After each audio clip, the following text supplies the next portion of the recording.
আজ দুপুর থেকে মানে আমার কাছে প্রথম খবরটা এসেছে 12টার দিকে। দুপুর থেকে একটা খবর বেশ আলোচনায় এসে গেছে। আমি আসলে অপেক্ষা করছিলাম যে মানিক মে এভিনিউতে যে আপনার জুলাইয়ের যে ঘোষণাপত্র প্রকাশ করা হবে, প্রধান উপদেষ্টা সেটা প্রকাশ করবেন, সেটার ওই অনুষ্ঠানের আয়োজন, ওই অনুষ্ঠানে কত লোক হয়েছে, এগুলোর ব্যাপারে আমার একটু কৌতূহল ছিল। সেগুলো আমি দেখার চেষ্টা করছিলাম, জানার চেষ্টা করছিলাম। ঠিক সেই সময়ে আমার একজন সিনিয়র বন্ধু ফোন করে বললেন, সিনিয়র বন্ধু মানে একজন সিনিয়র সাংবাদিক বন্ধু আর কি, তিনি আমাকে ফোন করে বললেন যে আপনার জানেন না কি খবর? আমি বলছি কী? আমাকে বললেন যে কক্সবাজারে তো পিটার হাসের সঙ্গে এনসিপির 4 জন শীর্ষ পর্যায়ের নেতা দেখা করতে গেছেন।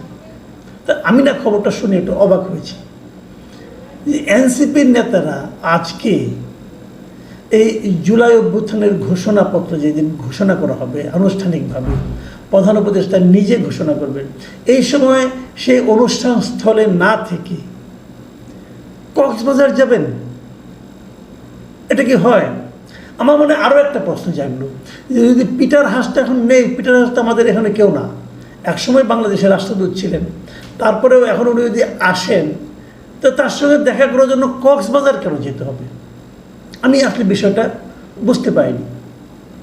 এরই মধ্যে দেখলাম বিভিন্ন টেলিভিশনের স্ক্রলে এই নিউজটা এলো, পত্রপত্রিকাতেও পেলাম, সোশ্যাল মিডিয়াতে তো এলোই, ওটা তো বলে রাখার কোনো অপেক্ষা রাখে না। আমি নিজেও কিন্তু সোশ্যাল মিডিয়া এই নিয়ে একটা প্রশ্ন করেছি যে এই সময়ে ওখানে বৈঠক কেন?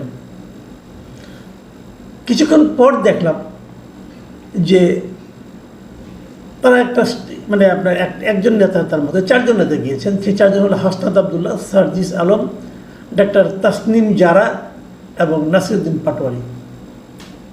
এই 4 জনই মোটামুটি শীর্ষস্থানীয় নেতা। তো আমি দেখলাম নাসিরুদ্দিন পাটোয়ারির একটা বক্তব্য দৈনিক যুগান্তরে এই নিউজটি এসেছে। উনি বলছেন যে ওনারা কারোর সঙ্গে দেখা করতে বা বৈঠক করতে আসেননি, হুট করে ঘুরতে চলে গিয়েছিলেন, পদযাত্রাতে টায়ার্ড হয়ে গেছিলেন, অতএব ভাবলেন জাস্ট একটু সাগর পাড়ে ঘুরে আসি। এই ধারণা থেকে তারা ঢাকা থেকে প্লেনে করে 11:30টায় কক্সবাজার নেমেছেন, ওখানে সাগর পাড়ে ঘোরাঘুরি করবেন এবং ওখানে একটা হোটেলে থাকবেন। যে হোটেলটায় থাকবেন সেটা হলো কক্সবাজারের সবচেয়ে এক্সপেন্সিভ হোটেল, রয়্যাল টিউলিপ নামে পরিচিত। আসলে হোটেল হলো sea pearl beach resort and spa limited. বাড়ি ময়মনসিংহে, আমার এলাকার বাড়ি। এই মালিকের ছোটো ভাই আবার ময়মনসিংহের একসময় মেয়রও ছিলেন আওয়ামী লীগ আমলে। এই ভদ্রলোক, যাই হোক, এটা নিয়ে অন্য আলাপ, ওই আলোচনায় যাই না।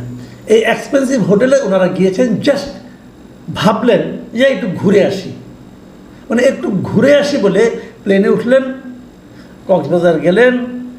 এই হোটেল, যে হোটেলের কথা বললাম, আপনি যদি অনলাইনে যান দেখবেন এই হোটেলের পার নাইট ভাড়া হলো 18,000 টাকার একটু বেশি।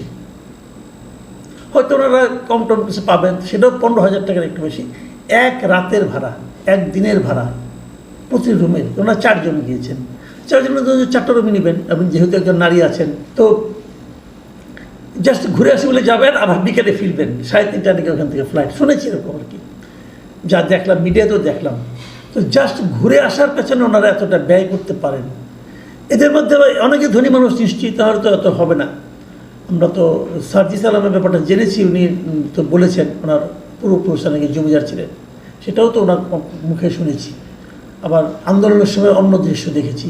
যাক, সে আলোচনায় আর না যাই, আমি বরং অন্য কথা বলি। আসলে কি ওখানে পিটার হাসের সঙ্গে দেখা করতে গিয়েছিলেন? যুগান্তরে যে রিপোর্টটা আমি পড়লাম, সেই সাংবাদিক ওই হোটেলের মালিক পক্ষের সঙ্গে কথা, মালিক পক্ষ মানে 2 জন কর্মচারীর সঙ্গে কথা বলেছেন। একজন কর্মচারী বলেছেন যে এখানে পিটার হাস আসছে কিনা আমি জানি না, তবে পিটার হাসের মতো একজনকে হোটেলে দেখা গেছে। এখন এটার কি অর্থ আমি বলতে পারবো না, উনি নিজেও নিশ্চিত না যে উনি পিটার হাস কিনা। আবার অন্য একজন টিউলিপের আরেকজন কর্মকর্তা বলছেন যে পিটার হাস সম্ভবত এখনও হোটেলে আসেননি, কিংবা এখনও নেই, এখানে নেই, মানে এখনও আসেননি, মানে পরে আসতে পারেন, হতে পারে, আমি বলতে পারবো না। এখন প্রশ্ন হলো, এগুলি হোক, আমার কোনো ব্যাপার না, কে কার সঙ্গে মিটিং করবে না করবে, এটা তার রাজনীতি, তার পলিটিক্যাল পার্টির ব্যাপার, কেন মিটিং করবে এই আলোচনাও আপনি করতে পারেন। যে যদি ধরে নেই যে পিটার হাস ধরে নেই মিটিং হবে, তাহলে প্রশ্ন তো উঠবেই, পিটার হাস এসে ওদের কিসের মিটিং, কী করবেন মিটিং করে? পিটার হাস হয়তো অনেকে মনে করেন যে হাসিনার বিদায়ের পিছনে পিটার হাসের একটা ভূমিকা আছে, কারণ ওই সময় ওখানে ওই সময় উনি ছিলেন, মানে আপনার এখানকার অ্যাম্বাসেডার ছিলেন। তো এখন হাসিনার বিদায়ের জন্য ভূমিকা থেকে থাকে, তো বিদায় করতে ইউনুসকে এনেছেন, এখন কি আবার ইউনুসকে বিদায় করবেন, নাকি ইউনুসকে আরও বেশি দিন কীভাবে রাখা যায় সে আলোচনা করবেন? বিষয়গুলো কিন্তু ক্লিয়ার না। যদি ইউনুসকে আরও বেশি দিন রাখতে হয়, তাহলে এই এনসিপির লিডারদের সঙ্গে আলাপ করার কী দরকার? এটা তো টেলিফোনেও করা যায়। তো এই বিষয়গুলো আসলে কিন্তু কনফিউজিং, কিন্তু এইগুলি কোনোটাই আমার জানার ব্যাপার না, কোনোটা নিয়েই আমার কোনো বক্তব্য নাই। আমার বক্তব্য হলো যে ওনাদের এই সময়ে সেখানে যাওয়া নিয়ে, ওনারা কেন গেলেন এই সময়ে? দেখুন, এই যে জুলাই অভ্যুত্থানের ঘোষণাপত্র, এই জুলাই বিপ্লবের, জুলাই আন্দোলনে যাই বলে না, এর ঘোষণাপত্র প্রকাশের জন্য সবচেয়ে উদ্গ্রীব যে ব্যক্তিগুলো, সেগুলো কিন্তু এই চারজন। গত ডিসেম্বরে এটা ঘোষণা করার কথা ছিল। হাসনাত আবদুল্লাহ বলেছিলেন নাও অর নেভার। গত 31শে ডিসেম্বর উনি ওই দিনই এটা ঘোষণা করবেন। তারপরে ওরা হাতে পায়ে ধরে বলছে রাখো বাবা, থামো, পরে আমরা করছি। 15 দিনের কথা বলেছেন, 15 দিনের কথা বলে 8 মাসের মাথায় এসে সরকার সেটা আবার ঘোষণা করছেন। এই ঘোষণার সময় তারা মানিক মিয়া একটা অনুষ্ঠান করছেন, সেই অনুষ্ঠানে যাওয়ার জন্য সরকার সর্বাত্মক চেষ্টা করছে। বাংলাদেশ ব্যাংক থেকে বিভিন্ন ব্যাংকে চিঠি পাঠানো হয়েছে যে তোমরা এখানে যাও। বিভিন্ন প্রতিষ্ঠান, স্কুল কলেজের লোকজনকে বলা হচ্ছে যত বেশি সমাগম সম্ভব ওখানে করো। সমাগমের জন্য ওখানে সকাল থেকে গান বাজানো হচ্ছে, অনেক কিছু হচ্ছে, মানুষকে আকর্ষণ করার জন্য অনেক কিছু হচ্ছে।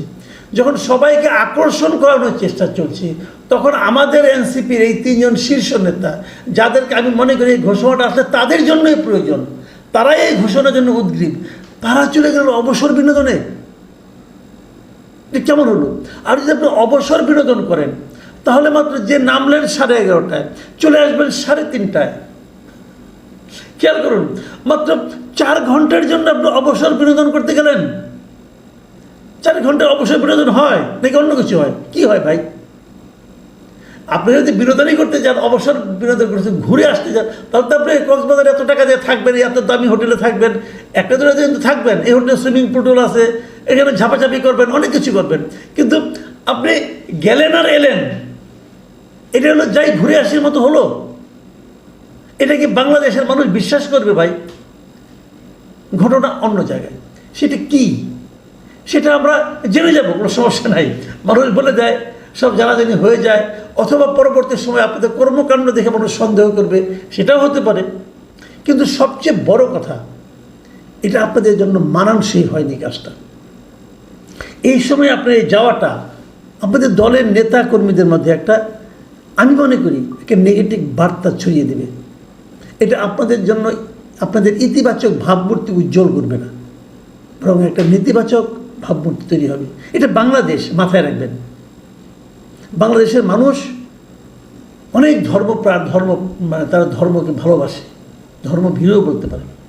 আপনারা যদি যাবেন, যদি অবসর বিনোদনী হয়, আমি যতটুকু জানি এই দায়িত্ব নেওয়ার পর, মানে নেতা হওয়ার পরে, সার্জিস সাহেবও বিয়ে করেছেন এবং হাফতার সাহেবও বিয়ে করেছেন। তাদের বিয়ের বয়স 1 বছর এখন হয় নাই, এখন 1 বছর হয়নি। তাহলে আপনার ওয়াইফদের নিয়ে যেতেন, যদি আপনার অবসর বিনোদনী করতে হয়, যদি আপনি ঘুরে আসার জন্য হয়। তার মানে এটা ব্যক্তিগত সফর নয়, এটা একটা সাংগঠনিক সফর, এটা একটা মানে রাজনৈতিক সফর।